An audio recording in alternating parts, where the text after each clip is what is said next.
Ballon d'Or 2024 nominees are out, and in this video, I'm going to be predicting who I believe will win the award. First things first, it's embarrassing that Rodrigo Goes is not nominated in the top 30. Artem Dovbyk, I understand being there, but Rodrigo deserves much more. La Liga Pichichi, understand with Dovbyk, first time that Girona are in the Champions League, but Rodrigo, in many given moments for Real Madrid, was important in the Champions League and in La Liga, that they were the winners. Come on, the Rodrigo disrespect is real. And it's quite crazy that Vinicius Jr is the only Brazilian in the Ballon d'Or top 30 list. Look, we grew up with Ronaldinho, Kaká, Marcelo, so many top talents, and now we only see Vini 1 in 30 players. I'm Portuguese, we have Vitinha and Ruben Dias, 2 Portuguese men on the list. So Brazil has to go bold with their development. William Estevão, Hendrick, many top wonder kids. And we don't see Toni Kroos playing anymore this season, but Toni Kroos for sure will be a top 10 player in the Ballon d'Or list. Completely deserves it. Look at the importance he had to for Germany. Nagelsmann convinced Toni Kroos to play in these Euros, and they were defeated, yes, by Spain, but Toni Kroos' influence in this last season, winning the Champions League too. Real Madrid don't look the same still, okay? They don't look the same without Kroos, so he has to be in the top 10. I'd put him top 5. He'd be my 5th. And in the Ballon d'Or list, obviously the team with most players is Real Madrid. Total domination. And I gotta give big credit to, mention Kroos, Valverde, underrated. I'd say Valverde is the type of player that no one talks, but if he wasn't there, things wouldn't be the same. Defensively, offensively, intelligence, the intelligence on the field. Fede Valverde for 5 million. Bought by to Peñarol will be perceived as one of the biggest bargains in football in the next 10 years. So Fede Valverde, also wanted to mention him, and Carvajal. Carvajal won everything possible, okay? He scored in the finals, he was there when he was needed, and thank God we see a right back like Carvajal getting his just dues, okay? It's a lot of offensive players will definitely get the votes, but Carvajal deserves to be in the talk of the Ballon d'Or in terms of importance that he had. And what was the best fullback duo in the Euros?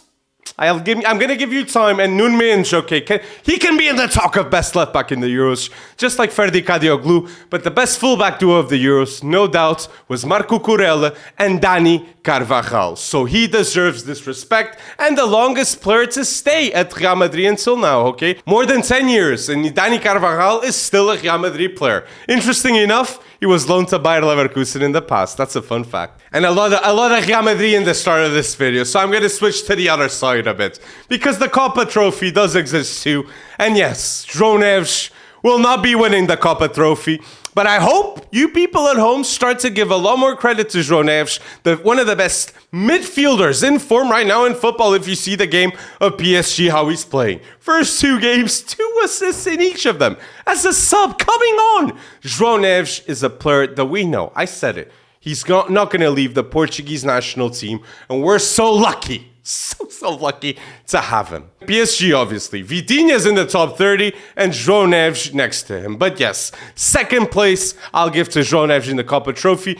And the first place is obviously Lamine Yamal. Lamine Yamal has gained 8 kilos in this last year, okay? This is the balance of life. La Liga is back. A strong Real Madrid is cooking, and the balance of having a talent like Lamine Yamal, Gavi, Fermin Lopes, Pau Cubarsí, Hector Fort, Alejandro Balde, La Masia is leveling what Real Madrid is doing. So the best talent in football, if you don't know about it, it's straight facts that Lamine Yamal is just that. The Euros was a confirmation, and he's the youngest player to be nominated ever for the Ballon d'Or, beating the record of Kylian Mbappé. And mentioning beats Mbappé in the knockout stages, Lamine Yamal beats Germany with Toni Kroos. Then he beats France with Mbappé, and then he beats in the final a Jude Bellingham with England. This is what Real Madrid fans are scared of. Lamine Yamal and his development. It will not be crazy to see a Lamine Yamal top 10 next season in the Ballon d'Or 2025 list. Comment down below if you believe that will be the case, and if you agree that Lamine Yamal is the best talent in football right now. And I can't forget to the goalkeepers, and I love to see Djokovic, the one of the nominees, but keeping it real with you guys, I think Emiliano Martinez will win the award for what he did in the Copa America, and he's the only player nominated for the Yashin and the Ballon d'Or. So following that logic, I think Emiliano Martinez will win the award. But yes, the winner talk. I don't think Mbappe is going to win the award. I like seeing him now at Real Madrid, and that's a very interesting outcome to see what will happen this season. But I don't think Kylian Mbappe will win the award. I don't think Erling Haaland will win the award. I don't think Jude Bellingham will win the Ballon d'Or. And I do not believe Rodri will win the Ballon d'Or. I think the clear option, deserving option to win the Ballon d'Or this season is Vinicius Jr. Vinicius Jr. clearly was the best player at Real Madrid last season, clearly was the best player in the Champions League. Yes, you can hate the performance for Brazil in Copa America. Brazil is looking shambolic, and I don't think Dorival Jr. is the answer too. But Vinicius Jr. for Real, 35 goal involvements this season, 6 UCL goals. He scored 4 goals in finals, okay? 4 goals when it was needed. And at the age of 24, Vinicius right now has 2 goals in 2 UCL finals in which he won both awards. This is a future legend of Real Madrid. We can already say that. Why? Because Vinicius Jr. has 84 goals, 78 assists in 269 games for the club, and 13 trophies. And I think he's the Brazilian with most El Clasico games. Mad. And look, I'm not going to say that Rodri doesn't deserve to win this award, but I just think Vinicius Jr., what we saw in the Champions League, that was the best player in the world in that given moment. And Rodri, in the Premier League, he's key for every Premier League win at Man City where he's playing. He's unbeaten so many games when he plays, okay? The record is unreal with Man City, but Rodri was not the best player of Spain in the Euros. Best player in his position in the world right now, and he will be, when he retires one day, one of the best players ever, CDMs. But again, he was not the best player of Spain in Euro 2024. I'd say Fabian Ruiz was ahead of him. I'd say Lamine Yamal, Nico Williams were ahead of him. Dani Olmo was key in given moments. Rodri is the heartbeat of every team. True, but I wouldn't give him the award because in the big award that was Euro 2024 for Rodri, he wasn't the best player. And then you see Vinicius Jr. in the Champions League, he was the best player in the Champions League. And at a given time this season, Jude Bellingham, not just the PR, but the goals, the moments, the celebration, he was iconic. He had mega aura, like a lot of young people are saying.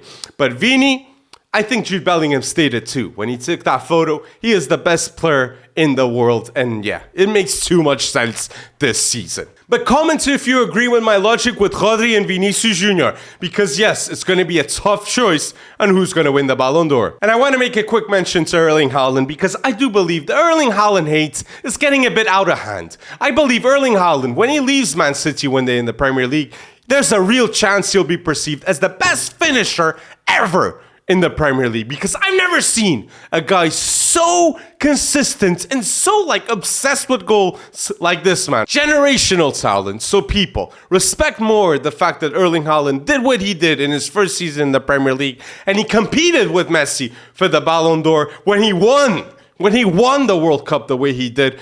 Erling Haaland will be back to the top of the game. And look, who knows? Erling Haaland could be top 3 of the Ballon d'Or next season. I wouldn't be surprised if that will be the case. Man City could win the Champions League and they could win the Premier League. Last dance after the 115 charges. Well, they finally have a result. Let's see if that will happen. And no Messi and Cristiano Ronaldo for the first time since 2003. 21 years, okay, of domination of these two players. 900 goals for Cristiano Ronaldo. And I'm not one of those Portuguese men that says, I don't want to see Cristiano Ronaldo there. I still think we can have a lot of amazing moments with Cristiano Ronaldo there. Maybe not starting all of the games, okay? Because just imagine, next World Cup, Portugal, Spain, 70th minute, Cristiano Ronaldo's on the bench. He comes on in the 70th minute. You're telling me 20 minutes this man can't give for the next Euros? I'd love to see that happen. So my top 3 for the Ballon d'Or, I put Jude Bellingham 3rd, I put Rodri 2nd, and I put Vinicius Jr. 1st. The Yashin, I think, wins Emiliano Martinez. The Copa Trophy, I think, wins Lamine Yamal. The best women's player is Aitana, and the West women's coach, I think, will be Emma Hayes. So thank you so much for clicking on this video and listening to my thoughts. It's the first of many, I can promise, okay? Just overall looking at the camera, just getting the comfortable with the setup. It's a routine. So again, thank you for being involved in the process. Thank you for liking this video. Come on, people, like.